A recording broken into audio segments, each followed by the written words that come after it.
Hello everyone, welcome to the syllabus layers. In this video, I'll be covering previous year questions asked in the UGC NET examination from the topic Union Parliament. This is a topic in the unit Political Institutions in India.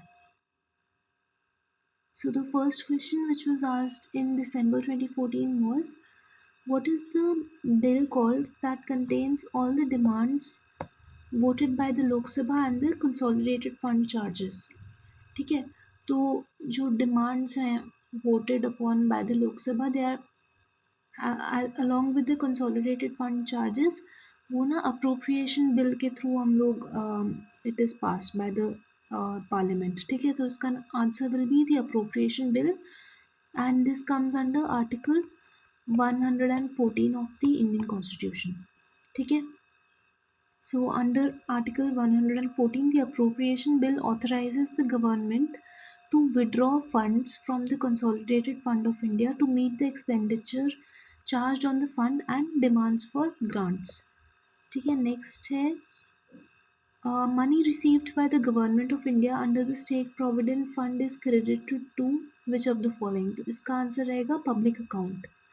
ठीक है, तो public account article 266 में आता है and it basically handles money which where the government merely acts as a banker. This money, example the provident funds etc., does not belong to the government and must eventually be paid back to the depositors. ठीक है, next देख लेते हैं. The rule of lapse is essential for the effective financial control by which of the following? तो जो rule of lapse है, it is important for good financial control by the parliament. ठीक है, तो इसमें क्या होता है कि कोई भी बजट का कोई भी पोर्शन किसी मिनिस्ट्री या डिपार्टमेंट को एलोकेट करते हैं for a specific time period. ठीक है, and if they are not able to use it within that time period, जो बचा हुआ फंड रहेगा इट लैप्सेस. ठीक है, तो this is an effective method of control by the parliament to ensure कि जिस भी चीज़ के लिए फंड अलॉट करा है it is properly used and with in the time period demarcated for it, it is properly used. ठीक है, so the rule of lapse ensures that all unspent grants expire at the end of the financial year. This forces the executive to come back to the parliament for fresh sanctions. ठीक है, and maintaining the legislature's control over the purse strings. Next है match the following question है. We have to match the committees of different committees of the parliament with their respective strengths. ठीक है, तो सबसे पहले कौन सा दिया है? पब्लिक अकाउंट्स कमेटी, फिर estimates committee, departmental related standing committee और रूल्स कमेटी लोकसभा की, और उनका स्ट्रेंथ हमसे पूछा हुआ है. तो आई जस्ट टेल यू क्या क्या होता है. जो पब्लिक अकाउंट्स कमेटी होता है उसमें 22 मेंबर्स होते हैं. ठीक है, देन उसमें से भी 15 are from the Lok Sabha and 7 are from the Rajya Sabha. Then next है estimates committee, उसमें से there are nearly 30 members from the ये दोनों मिक्स रहते हैं. ठीक है, फिर रूल्स कमेटी वो बस लोकसभा की होती है एंड उसमें रहेंगे 15 members. ठीक है, and then the last one is departmental related standing committee and इसमें रहेंगे 31 members. ठीक है, so according to this the correct answer will be the option number 2. Next question देख लेते हैं. This was asked in July 2016. Public accounts committee has the following members, identify the correct answers. ठीक है, तो public accounts committee की वैसे total number of members कितने होते हैं? 22. उसमें से 15 are from the Lok Sabha and the remaining 7 are from the Rajya Sabha. ठीक है, so according to this the correct answer should be the second option. ठीक है, और इसका फंक्शन क्या होता है? Auditing government spending. Public accounts committee का main function is to audit government spending. Next question पे चलते हैं. Since when consensus has emerged in India that the post of deputy speaker should go to the opposition party? तो ये 1996 से होना शुरू हुआ था कि जो ये बस एक नॉर्मल कन्वेंशन है, it is not written anywhere. ठीक है, कन्वेंशन है कि स्पीकर जो होगा वो रूलिंग पार्टी से होगा और deputy speaker will be from the opposition party. ठीक है।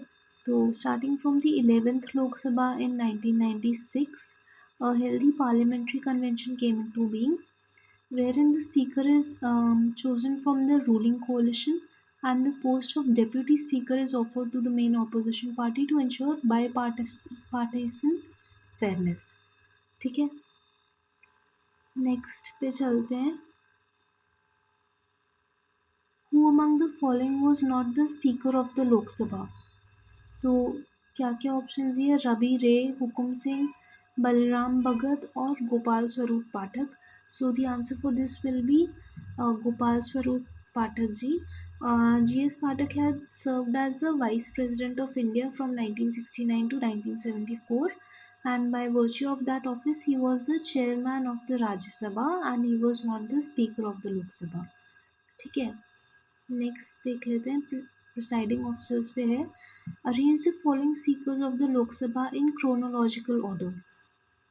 तो ये जुलाई 2016 का क्वेश्चन है। This is a very factual question और आजकल even in this year's paper जनवरी 26 में जो हुआ है ना, उसमें भी ऐसे फैक्चुअल क्वेश्चंस काफ़ी सारे पूछे गए हैं। So this becomes very important. ठीक है।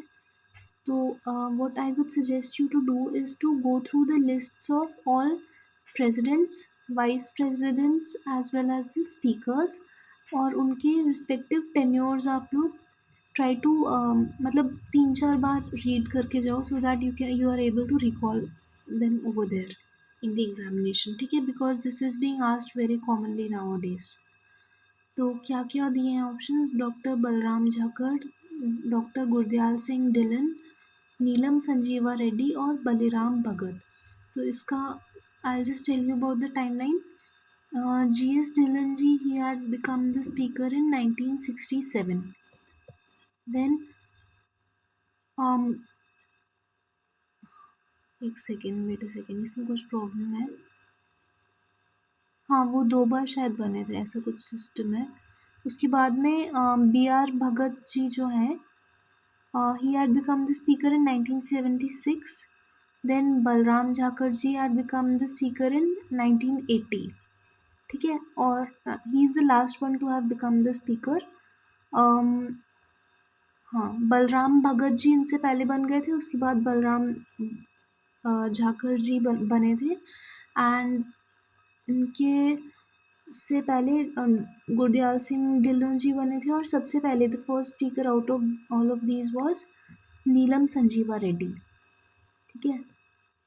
तो according to this the correct answer should be option number, ये रहेगा, मतलब ऑप्शन उसमें दिए नहीं है, 3, 2, 4, 1। ठीक है। तो Neelam Sanjiva Reddy had become the speaker in 4th Lok Sabha, फिर followed by GS Dillon in 5th Lok Sabha, Baliram Bhagat during emergency period, and finally Balram Jakar in the 7th and 8th Lok Sabha। Next है assertion and reasoning question है। Ordinances provide minority governments with a useful device, but one that is now increasingly difficult to convert into legislation once parliament has convened। अच्छा, फिर reason क्या दिया है इसका? Recent coalition governments have used ordinances to avoid debating legislation with their partners as much as with the opposition। This is correct। Even the first one is correct। ठीक है। दोनों ही करेक्ट स्टेटमेंट्स हैं for both. इसका answer क्या हो जाएगा? Both A and R और ट्रू। देखो इसका एक्सप्लेनेशन बताते हैं। द माइनॉरिटी और the coalition governments often bypass the legislative hurdles and internal disagreements by issuing ordinances। ठीक है। ऑर्डिनेंस इशू करने से क्या होता है? They do not the bill does not go for a vote in the parliament, है ना। मतलब शुरू में तो एटलीस्ट नहीं जाता है, बाद में जाना उसको, it is necessary that it is put up for vote. ठीक है। सो वैसे करने से उनका लेजिस्लेटिव हर्डल बाईपास हो जाता है and the bill becomes a law even though temporarily. ठीक है। However, once Parliament meets, they face the reality of not having the numbers to convert those ordinances into permanent acts. ठीक है. Next question है, delegated legislation is not a which of the following: subordinate legislation, executive legislation, ordinance making power और rule making power. देखो subordinate legislation और ये similar synonyms type है. फिर executive legislation, हाँ ये भी सेम चीज़ की बात हो रही है. एंड रूल मेकिंग पावर, ये भी सही है. ऑर्डिनेंस मेकिंग पावर नहीं होती है वो. ठीक है, सो 3 विल बी रॉन्ग हियर. देखो delegated legislation refers to rules made by the executive under the authority of an act. However, ordinance making power is an original legislative power granted directly to the president or the governor by the constitution, thus putting it on par with a parliamentary act. ठीक है, next question देख लेते हैं. Statement 1 दिया हुआ है, the only mode of initiating amendment is introducing a bill in either house. और second क्या है, deadlock between houses on an amendment bill may be resolved by a joint session. देखो ये गलत है. अमेंडमेंट बिल पे joint session can never be called. ठीक है, the second statement is wrong, whereas the first statement is correct.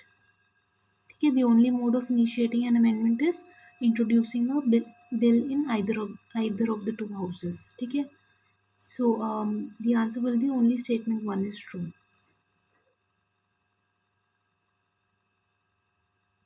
Next है, public service commissions for the union and states in India are created under which article of the constitution? तो public service commission किसके under आते हैं, 315 article 315. ठीक है, simple question है. लक्ष्मीकांत में it is nicely covered there. Article 315 is the enabling provision that mandates the establishment of a public service commission for the UPSC and a public service commission for each individual state.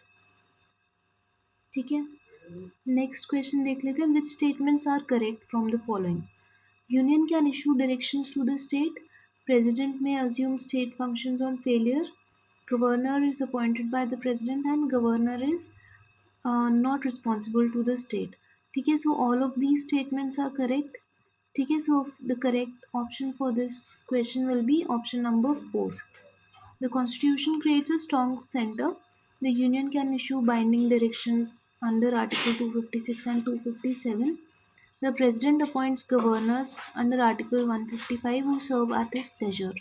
ठीक है, and the center can take over state administration via president's rule under Article 356. So that is all for this video. Thank you. Kindly like, share and subscribe to my channel if you found this video helpful. You can also follow my Telegram channel for any updates. Kindly leave your comments on our videos regarding any content suggestions which you may have. Thank you.